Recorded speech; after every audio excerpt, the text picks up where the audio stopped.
இன்றைக்கி நம்ம என்ன பார்க்க போகிறோன்னா, கேப்கட்டில் எப்படி நம்ம வாய்ஸ் கொடுத்து நம்ம வாய்ஸ் சேஞ்ச் பண்ணி நம்ம எப்படிலாம் ஆட் பண்ணுறது, நம்ம எஃபெக்ட்ஸ்லாம் எப்படி பண்ணுறது, நம்ம அதை பார்க்க போகிறோம். வாங்க நம்ம எப்படி பார்க்கலான்னு அதை பார்க்கலாம். நம்ம இப்போ கேப்கட்டை ஃபஸ்ட்டு ஓப்பன் பண்ணிக்கலாம். கேப்கட்டை ஓப்பன் பண்ணதுக்கப்புறம் நம்ம போய்ட்டு இப்போ ஃபஸ்ட்டு நம்ம பின்கோடு போட்டு வச்சுருக்கோம். நம்ம பின்கோடெலாம் போட்டதுக்கப்புறம் நம்ம எப்போ நார்மல் வீடியோ, நம்ம ஏதோ ஒரு வீடியோ நம்ம நார்மல் வீடியோ கொடுத்துக்கலாம்.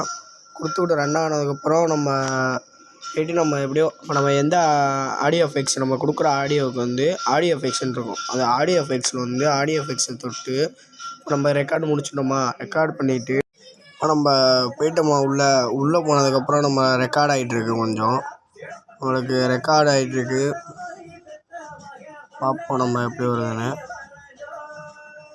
அந்த கேப்கட்னு சிம்பிள் காமிக்குதா, அதை நம்ம வெளியே எடுத்துடணும். அதை எப்படியாவது நம்ம வெளியே எடுக்கணும். இனிமேட்டு நம்ம ஆடியோ எஃபெக்ட்ஸ் நம்ம கிளிக் பண்ணுற மாதிரி நம்ம கிளிக் பண்ணதுக்கப்புறம் நம்ம என்ன ஆப்ஷன் வேணுமோ, இப்போ என்ன ஆப்ஷன் வேணுமோ அந்த ஆப்ஷனுக்கு தகுந்த மாதிரி நம்ம தொட்டு நம்ம இப்போ உங்களுக்கு ரெக்கார்டு அந்த ஆடியோ நம்ம அப்ளை பண்ணுறது கேட்கணும்னு நினைக்கிறேன்.